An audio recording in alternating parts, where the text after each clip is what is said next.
Hello everyone, a very good morning to all of you. This is me Anjali Baliyan and welcome back to online Shikshan. Guys आज की class में हम बहुत ही important topic discuss करने वाला है आपका इंग्लिश सब्जेक्ट का, जिसका नाम है वर्ब यानी क्रिया। हिंदी में किस नाम से जानते हैं? क्रिया के नाम से। आज इसके बारे में हम क्रिया क्या होती है, क्रिया के कितने प्रकार होते हैं विद एग्जाम्पल सब कुछ डिस्कस करेंगे। Verbs, types and it's example, ठीक है, सब कुछ जानेंगे एक एक करके और बहुत ही बेहतरीन तरीके से हम इस क्लास को फिनिश करेंगे। आगे तक आपको लास्ट तक बहुत मज़ा आने वाला है आज की क्लास में। और टॉपिक की शुरुआत करेंगे डेफिनेशन से, ठीक है, रटनी नहीं है, समझकर शुरू करेंगे। जैसा कि आप सभी जानते होंगे कि क्रिया को हम क्या कहते हैं या क्रिया क्या होती है। वह शब्द जिससे किसी कार्य के होने या करने का बोध हो उसे हम क्रिया कहते हैं, ठीक है। क्या कहते हैं कि जिस भी किसी शब्द से हमें किसी काम के होने या ना होने का बोध होता है या होने करने का बोध होता है उसे ही हम क्रिया कहते हैं, उसे ही हम वर्ब कहते हैं। जैसे खाना, पीना, सोना, चलना, फिरना, घूमना, ठीक है, ये सभी क्या है? काम है, क्रिया है, ठीक है। काम को हम क्रिया कहेंगे, आप ऐसे कह सकते हैं। अगर क्रिया भी आपकी समझ नहीं आता है तो हम बिल्कुल जीरो लेवल से शुरू करेंगे, आप क्रिया को काम कह सकते हैं, ठीक है।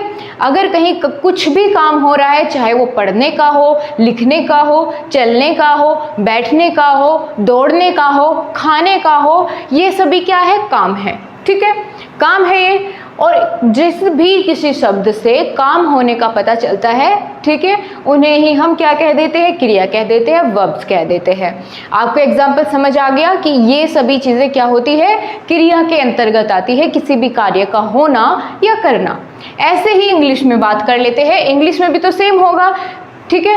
क्या होगा कि that word which refers to the doing or happening, किसी भी कार्य का करना या होना। वही बात है ना, बस इंग्लिश में ट्रांसलेट किया है कि किसी भी कार्य का होना, करना या होना ऑफ एन एक्शन, किसी भी कार्य का, और event is called the verb. समझ आ गई बात? वही बात है कि किसी भी वह शब्द जिससे किसी कार्य के होने या ना होने का या होने करने का पता चलता है उसे ही हम वर्ब कहते हैं, क्रिया कहते हैं।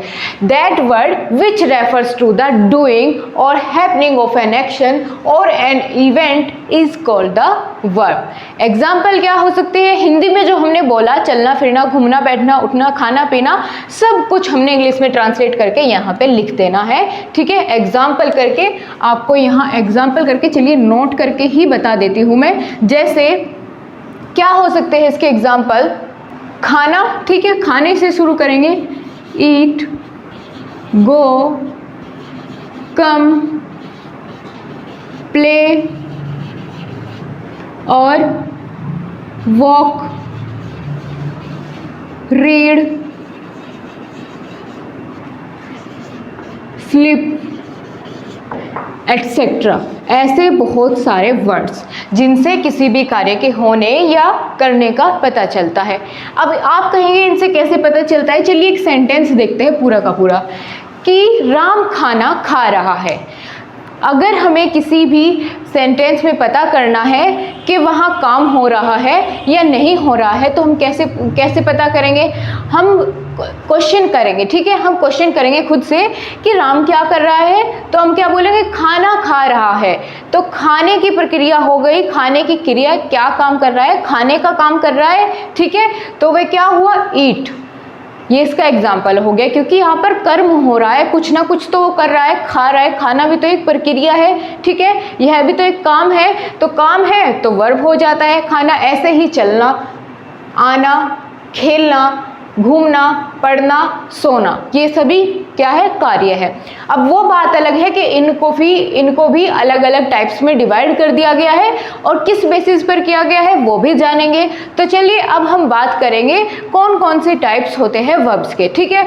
अभी आपको डेफिनेशन समझ में आ गई, एग्जाम्पल आपको कैसे देना है और क्वेश्चन कैसे बनता है उसकी बात कर लेते हैं। आपसे दोस्तों क्वेश्चन ऐसे बनेगा, मल्टीपल चॉइस क्वेश्चन में आपको एक सेंटेंस दे रखा होगा और उसमें पूछेगा कि बताइए इसमें वर्ब क्या है, ठीक है। उसमें आपको वर्ब छांटनी है, लेकिन अगर बात करें शॉर्ट क्वेश्चंस की तो वहाँ पर आपसे डेफिनेशन पूछ ली जाती है कि वर्ब्स क्या होती है, उसके एग्जाम्पल बताइए, ठीक है, ऐसे। तो ये तो बात हो गई वेरी शॉर्ट की। और शॉर्ट में पूछा जाए तो आपको उसके टाइप्स भी पूछे जा सकते हैं कि टाइप्स बताइए कौन कौन से होते हैं। और इंग्लिश को अगर आप सीखना चाहते हैं, आगे आप टेंस बनाना सीखेंगे, ठीक है, प्रेजेंट पास्ट फ्यूचर ये सभी बनाना आप सीखेंगे, तो उसमें ज़रूरत पड़ेगी वर्ब की। इसीलिए मैंने शुरुआत से शुरू किया है, जितने भी पार्ट्स ऑफ स्पीच है, ठीक है, उनको कवर करते हुए हम टेंस की तरफ बढ़ेंगे और उनको बहुत ईजिली फिर कर पाएंगे, क्योंकि उसमें किसी भी सेंटेंस को बनाने में जितनी चीज़ें यूज़ होती है, जितने उसके पार्ट्स होते हैं, हम पहले उनको ख़त्म कर रहे हैं ताकि फिर उनको एक साथ जोड़ करके आप एक सेंटेंस का क्या कर पाए, एक सेंटेंस बना पाए बहुत अच्छे से इंग्लिश में। और आपको पता हो कि ये जो वर्ड इसमें लिखा है ये क्या है, ये नाउन है, प्रोनाउन है, वर्ब है, हेल्पिंग वर्ब है, क्या है, या ऑब्जेक्ट है। इस तरीके से आप सभी चीज़ों की पहचान कर पाएंगे। ओके, तो इसीलिए हम एक एक स्टेप आगे बढ़ रहे हैं ताकि आपको ना तो वो चीज़ कठिन लगे और ना ही उसमें आप फंसे। तो चलिए अब हम बात करेंगे कि क्रिया के कितने प्रकार होते हैं, यानी टाइप्स ऑफ वर्ब, ठीक है। चलिए नोट कर लेते हैं, टाइप्स ऑफ वर्ब, क्रिया के प्रकार कितने होते हैं, कोई जानता है? अगर जानते हैं फटाफट से कमेंट बॉक्स में लिखिए, क्रिया के कितने प्रकार होते हैं। गाइस 2 प्रकार होते हैं क्रिया के, कौन कौन से, चलिए बात कर लेते हैं। 2 प्रकार होते हैं क्रिया के, कौन कौन से? पहला होता है मेन वर्ब। मेन वर्ब किसी भी सेंटेंस में एक तो पाई जाती है मेन वर्ब, ठीक है, क्रिया। मेन वर्ब को हम एक और नाम से जानते हैं जिसको हम कह सकते हैं प्रिंसिपल वर्ब, ठीक है, प्रिंसिपल वर्ब। इन 2 नाम से हम इस नाम से हम प्रिंसिपल वर्ब को भी principal verb, main verb, principal verb, बात एक ही है। अगर इस तरीके से पूछा जाए तो भी आपको ये बताना है, मेन वर्ब पूछ लिया जाए तो भी आपको वही बताना है। दूसरे पार्ट की बात करें तो दूसरा होता है हेल्पिंग वर्ब। दूसरा टाइप इसका क्या होता है? Helping verb, helping verb. Okay, तो ये 2 टाइप्स होते हैं वर्ब के, कौन कौन से? पहले हमने बात की मेन वर्ब की, दूसरी होती है हेल्पिंग वर्ब। मेन वर्ब क्या होती है? यानी मुख्य क्रिया। किसी भी वाक्य में एक होती है मुख्य क्रिया, यानी जो काम हो रहा है वो, और एक दूसरी होती है उसकी मदद करने के लिए, यानी हेल्पिंग वर्ब। कैसे होती है उसके बारे में अभी बात करेंगे। अभी सिर्फ हम थोड़ा सा ओवरव्यू ले लेते हैं एक चार्ट की हेल्प से कि कौन कौन सी वर्ब्स होती है, वर्ब्स के टाइप्स होते हैं, उनको किस तरीके से हम डिनोट करते हैं, ठीक है। पहले हमने बात की मेन वर्ब की। इसको मैंने बताया आपको कि हिंदी में क्या कहते हैं, हिंदी में इसको कहते हैं मुख्य क्रिया, मुख्य क्रिया। ओके, मुख्य क्रिया के नाम से जानेंगे। और हेल्पिंग वर्ब की अगर बात करें तो ये हो जाती है सहायक क्रिया। हेल्प क्या होती है? सहायता, तो इसी से बना सहायक क्रिया, ठीक है, सहायक क्रिया। चलिए लिख लेते हैं सहायक क्रिया। जब आप हिंदी में लिखना शुरू करते हैं ना साथ साथ में समझने के लिए, तो दोस्तों आधी चीज़ तो आपको वही क्लियर हो जाती है कि इसका क्या काम होगा, ठीक है, इसका मतलब क्या होगा और क्या काम होगा। वो चीज़ें तो आपकी आधी इतने में ही क्लियर हो जाती है। तो आपको पता चल गया वर्ब्स के 2 टाइप्स होते हैं, मेन वर्ब और हेल्पिंग वर्ब। अब मेन वर्ब कौन सी होती है और हेल्पिंग वर्ब कौन सी होती है उसको भी देखेंगे, लेकिन उससे पहले एक छोटा सा आपके लिए नोट ये है कि जो मेन वर्ब होती है या प्रिंसिपल वर्ब होती है, इसको भी 2 टाइप्स में डिवाइड किया गया है। जैसे हमने वर्ब्स को 2 पार्ट में डिवाइड किया, इसी तरह से हम जो मेन वर्ब होती है उसको भी 2 भागों में विभाजित करते हैं, 2 टाइप्स में डिवाइड करते हैं। कौन कौन से? तो चलिए एक बार देख लेते हैं, ठीक है, कौन कौन से 2 टाइप्स होते हैं जिनमें इसको बांटा गया है।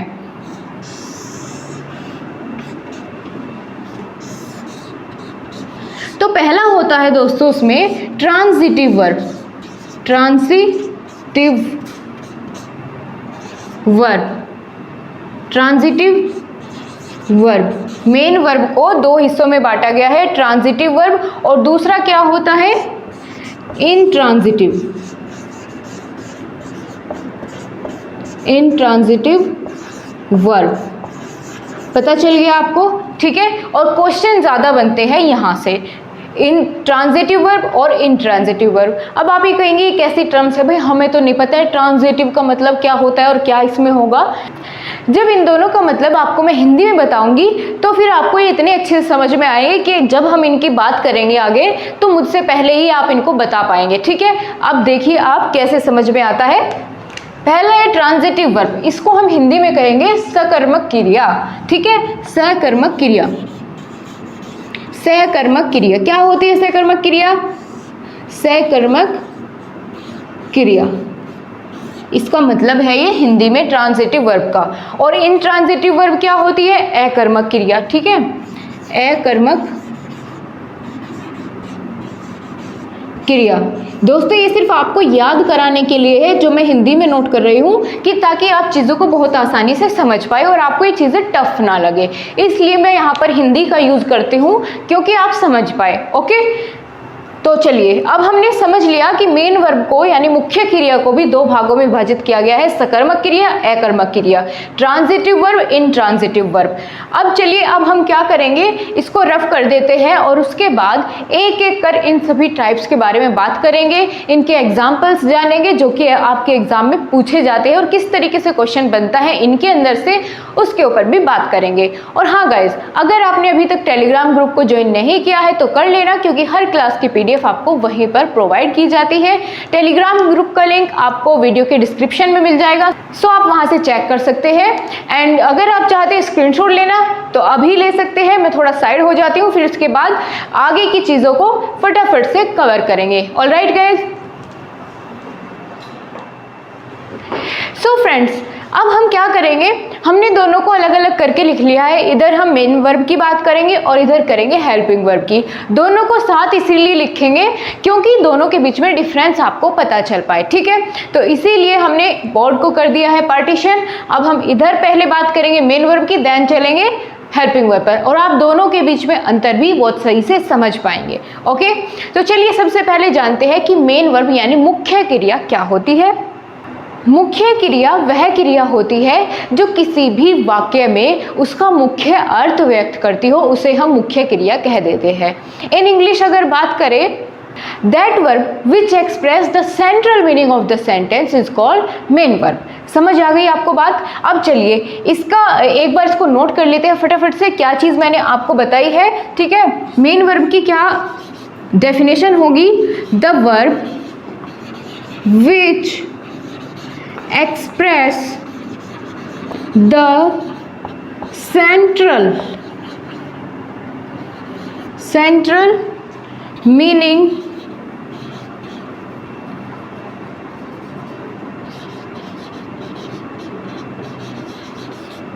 of sentence is called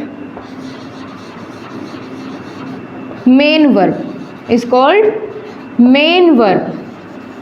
वह क्रिया जो किसी भी वाक्य में उसका मुख्य अर्थ प्रदर्शित करती है या उसका मुख्य काम व्यक्त करती है, उसे हम क्या कह देते हैं? मेन वर्ब कह देते हैं। अब फॉर एग्जाम्पल जैसे हम बात करें, इसके एग्जाम्पल्स क्या होंगे मेन वर्ब के, उनकी अगर बात करें तो क्या क्या हो सकता है, वह है इनमें से चूज करेंगे। ठीक है, कहाँ अच्छा वो तो मैंने रफ कर दिए। चलिए देखते हैं कौन कौन से एग्जाम्पल होंगे, जैसे ड्रिंक पीना, ईट खाना, गो जाना, कम आना, डाई मरना, लिव जीना, प्ले खेलना, एटसेट्रा एटसेट्रा। ठीक है, ये सभी क्या है? ये सभी एग्जाम्पल्स हो जाते हैं मेन वर्ब के, या फिर आप कह सकते हैं इस तरह की जो भी आपको वर्ब्स देखने को मिलेगी वो सभी हो जाती है मेन वर्ब। यानी इसमें क्या हो रहा है, किसी भी वाक्य में अगर किसी भी सेंटेंस में ये वर्ब्स आती है तो आपको उस सेंटेंस का जो मेन वर्क होता है वो पता चलता है, तो इसीलिए हम इन्हें कहते हैं मेन वर्ब। अगर बात करें हेल्पिंग वर्ब की यानी सहायक क्रिया की, तो ये इससे किस तरीके से अलग है। एक चीज़ और मैं आपको बताना चाहूँगी, एक सेंटेंस में ये दोनों ही आपको देखने को मिलती है, मेन वर्ब भी और हेल्पिंग वर्ब भी। अब आप कहेंगे क्या एक सेंटेंस में दो दो वर्ब्स हो सकती है, मेन भी और हेल्पिंग भी? हाँ बिल्कुल हो सकती है। कैसे, चलिए बात करते हैं। पहले जानेंगे हेल्पिंग वर्ब होती क्या है, इसके बाद बात करेंगे कि कैसे एक सेंटेंस में दोनों मौजूद होती है। तो हेल्पिंग वर्ब वह वर्ब होती है जो कि मेन वर्ब के मीनिंग को डिफाइन करे, ठीक है। यानी सहायक क्रिया वह क्रिया होती है, सहायक क्रिया वह क्रिया होती है जो मुख्य क्रिया के अर्थ को स्पष्ट करे या मुख्य क्रिया के अर्थ को स्पष्ट करने में सहायता करे, उसे हम क्या कहेंगे, उसे हम सहायक क्रिया कहेंगे, क्योंकि ये हेल्प करती है मेन वर्ब की।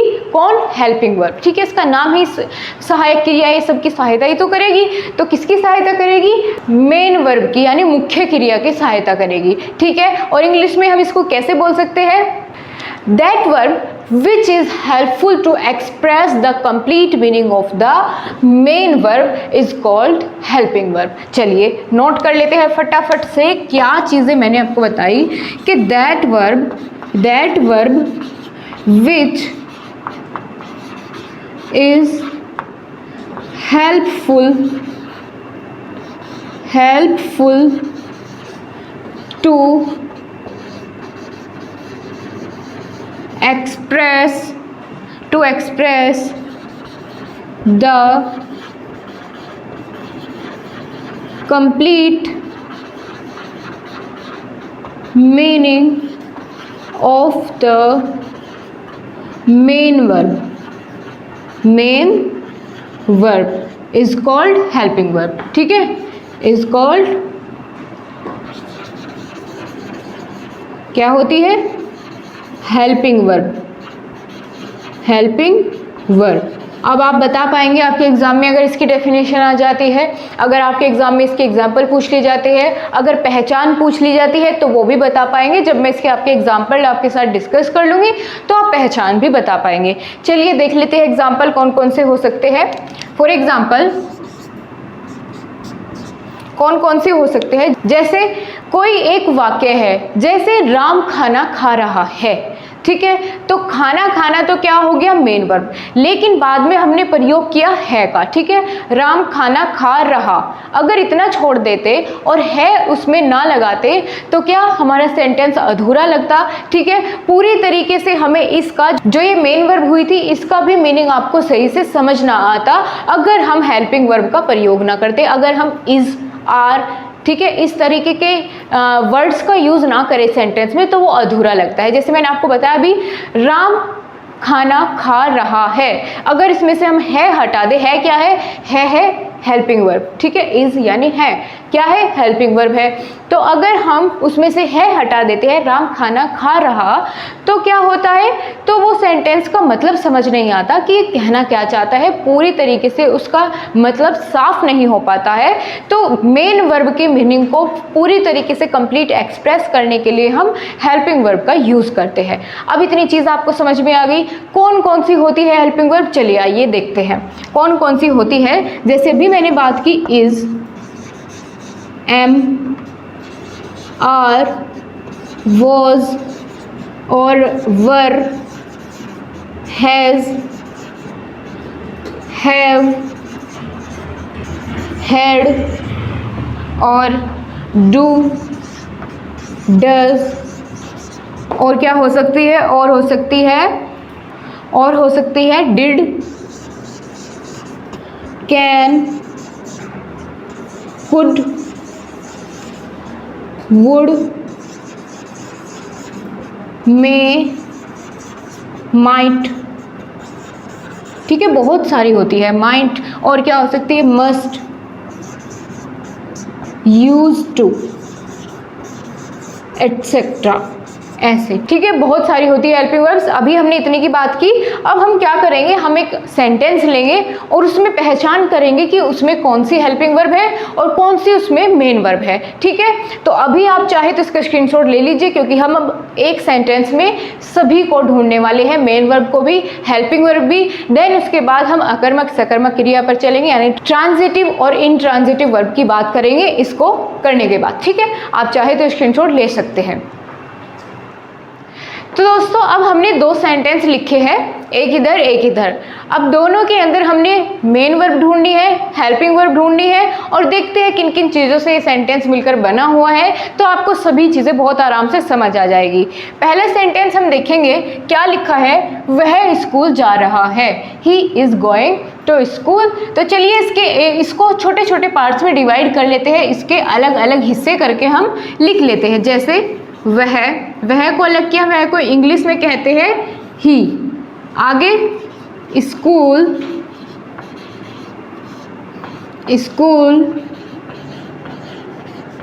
जा रहा, इसको हम बोल देते हैं जाना, ठीक है, जाना यानी गो। और लास्ट में क्या बचा, है को बोलते हैं इज। तो अब देखते हैं कि ये चार चीज़ों से जो ये मिलकर बना है एक सेंटेंस, किस किस से मिलकर बना है, कौन क्या है इसमें, इस पूरे सेंटेंस में कौन क्या है। तो बात कर रहे हैं हम सबसे पहले ही की।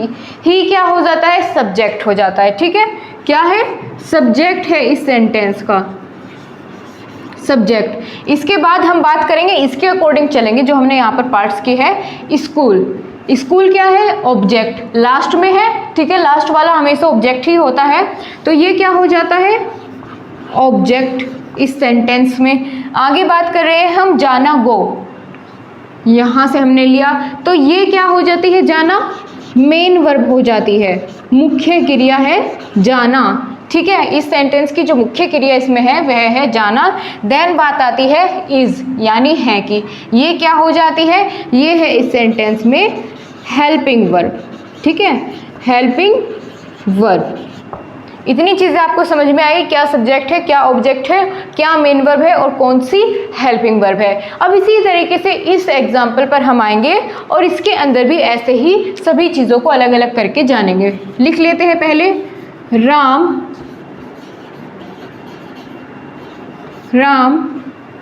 आम मैंगो, देन खाता, खाने को क्या कहते हैं, ईट, और है, नहीं को छोड़ देते हैं यहाँ पर, ठीक है को क्या बोलेंगे, इज। चलिए अब ये सेंटेंस आपके लिए है, आपको इसमें बताना है कि इस सेंटेंस में राम क्या है, अभी मैंने आपको समझाया किस तरीके से होता है, आम क्या है, खाना क्या है, ठीक है, खाना क्या है, मेन वर्ब है या हेल्पिंग वर्ब है, इस तरीके से आपको पहचानना है कि कौन सा क्या है इनमें, और इज क्या है, ठीक है। अब जैसे मैंने आपको इधर बताया वही आपको इधर सेम अपनाना है कि आपको पता करना है इनमें से कौन सा पार्ट कौन सा है, ठीक है। और कमेंट बॉक्स में अभी बताइए, अगर आपको समझ आ गया है तो आप बहुत आसानी से इसको कर पाएंगे, कौन सी इसमें हेल्पिंग वर्ब होगी और कौन सी मेन वर्ब होगी, कौन सब्जेक्ट है कौन ऑब्जेक्ट है, बहुत आसानी से आप बता पाएंगे। तो चलिए फटाफट कमेंट बॉक्स में बताइए इन चारों के बारे में, ओके। और अब हम बात करेंगे सकर्मक अकर्मक क्रिया के बारे में, इसको अभी एकदम रफ कर देती हूँ।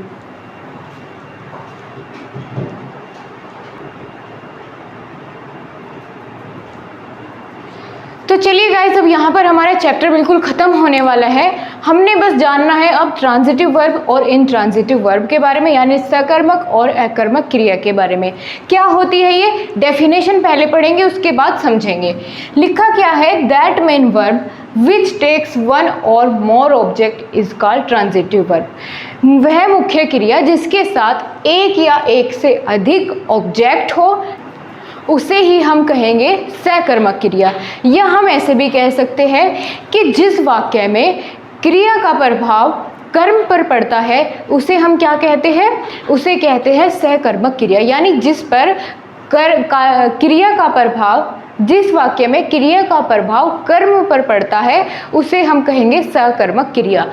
मतलब ये है, सीधा सीधा जान लीजिए आप, कि जिस क्वेश्चन में या फिर जिस सेंटेंस में हम ये पता लगा पाए कि कार्य कौन कर रहा है और कार्य हो क्या रहा है, ठीक है, किसी कार्य के होने का हमें पता चले। जैसे फॉर एग्जांपल कि राम खाना खा रहा है, ये एग्जांपल है। तो हमने पूछा राम क्या खा रहा है, तो पता चला खाना, हमें आंसर मिल गया। जहाँ हमें इस तरीके से क्या करके क्वेश्चन पूछने पर आंसर मिल जाए, वहाँ पर ट्रांजिटिव वर्ब होगी यानी सकर्मक क्रिया होगी, और जहाँ हमें आंसर नहीं मिलता है वहाँ पर इनट्रांजिटिव वर्ब होगी। अब आप कहेंगे ऐसे तो सब में आंसर मिल जाता है, नहीं मिलता। मैं आपको बताती हूँ।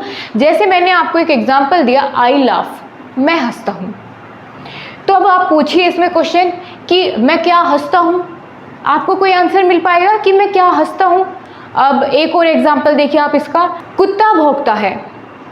अब क्वेश्चन करिए, कुत्ता क्या भौंकता है? आंसर मिलेगा कभी? नहीं मिलेगा, पता नहीं क्या भौंकता है। ठीक है, कुत्ता क्या भौंकता है, या द डॉग बार्क्स। तो क्या आपको इसमें आंसर मिल पाएगा? यदि आप इस तरह की क्वेश्चनिंग करेंगे तो आपको आंसर नहीं मिल पाएगा। अब आप समझ लीजिए सीधा सीधा अर्थ कि जहाँ पर क्रिया का प्रभाव कर्म पर पड़े वहाँ हो जाएगा सकर्मक क्रिया, और जहाँ पर कर्म पर ना पढ़ करके कर्ता पर पड़े वहाँ हो जाएगा अकर्मक क्रिया। ठीक है, वहाँ पर क्या हो जाएगा? अकर्मक क्रिया हो जाएगा। और अगर यहाँ एक चीज़ और आपने देखी, यहाँ पर एक या एक से अधिक ऑब्जेक्ट होते हैं सकर्मक क्रिया में, लेकिन यहाँ कोई ज़रूरी नहीं है कि ऑब्जेक्ट भी हो। ठीक है, अब चलिए जानते हैं कैसे। फॉर एग्जाम्पल से बात करेंगे तो ज़्यादा समझ में आएगी चीज़ें। ठीक है, मैंने आपको बताया था एक एग्जाम्पल कि राम ईट्स फूड, राम खाना खाता है। ठीक है, राम खाना खाता है। तो आप वही क्वेश्चन वाली ट्रिक अपनाइए और पूछिए कि राम क्या खाता है, आपको मिला आंसर कि खाना खाता है। अब इसी तरीके से एक और एग्जाम्पल लेते हैं, क्या कि ही runs the shop, he runs the shop, वह दुकान चलाता है। तो आपने पूछा कि वह क्या चलाता है, आपको आंसर मिला दुकान चलाता है। ठीक है, वह क्या चलाता है? दुकान चलाता है, मतलब पता चल रहा है आपको। ठीक है, और अगर और क्वेश्चन और इसके एग्जाम्पल देखिए तो Raj is playing cricket, Raj cricket खेल रहा है। ठीक है, राज क्रिकेट खेल रहा है। तो क्या खेल रहा है? पूछा आपने क्या खेल रहा है, आंसर मिल गया क्रिकेट। अब आपको पता चल गया। ठीक है, यहाँ पर इस तरीके से आंसर मिलना चाहिए, तो वहाँ हो जाएगी सकर्मक क्रिया ट्रांजिटिव वर्ब, और एक या एक से अधिक ऑब्जेक्ट हो, यानी ऑब्जेक्ट का होना ज़रूरी है। यहाँ कोई ज़रूरत नहीं है ऑब्जेक्ट की, है तो भी ठीक है, नहीं है तो भी कोई बात नहीं। जैसे इसका भी एग्जाम्पल देख लेते हैं। चलिए पहले डेफिनेशन देखेंगे इनट्रांजिटिव वर्ब की, यानी अकर्मक क्रिया क्या है। Those verbs which do not need an object to accompany them are intransitive verb, यानी वही बात है कि जहाँ पर क्रिया का प्रभाव कर्म पर न पड़ करके कर्ता पर पड़ता है और वहाँ पर ऑब्जेक्ट की ज़रूरत नहीं होती है, अगर नहीं भी है तो चल जाता है काम। जैसे फॉर एग्जाम्पल, अगर इसका एग्जाम्पल हम देखें, अभी मैंने आपको बताया था द डॉग बार्क्स, कुत्ता भौंकता है। अब क्वेश्चन करिए, वही वाली ट्रिक अपनाइए, अपना क्वेश्चन पूछ करके देखिए कि कुत्ता क्या भौंकता है। आपको कभी आंसर मिल पाएगा? नहीं मिल पाएगा। तो इसीलिए ये कौन सी क्रिया हो गई? अकर्मक क्रिया हो गई। अब और एग्जाम्पल इसका देखिए तो क्या हो जाएगा? आई लाफ, मैं हंसती हूँ। ठीक है, आई लाफ, मैं हंसती हूँ। तो क्या हंसती हूँ? आंसर मिलेगा क्या हंसती हूँ? तो नहीं मिलेगा। आगे देखते हैं, राजू इज प्लेइंग। यहाँ पर आपने देख लिया, यहाँ पर हेल्पिंग वर्ब आपको दिख गई और क्या कहा गया है? राजू इज प्लेइंग, राजू खेल रहा है। अब क्वेश्चन करिए, राजू क्या खेल रहा है? आपको आंसर मिलेगा? नहीं मिलेगा, क्योंकि यहाँ पर बताया नहीं गया है कि क्रिकेट खेल रहा है, बैडमिंटन खेल रहा है, बास्केटबॉल खेल रहा है, नहीं बताया गया। तो अब हम अपनी तरफ से थोड़े ही ना लगाएंगे इसमें। हमने पूछ लिया राजू क्या खेल रहा है, अगर खेल रहा है तो बताइए क्या खेल रहा है, हमें आंसर नहीं मिला।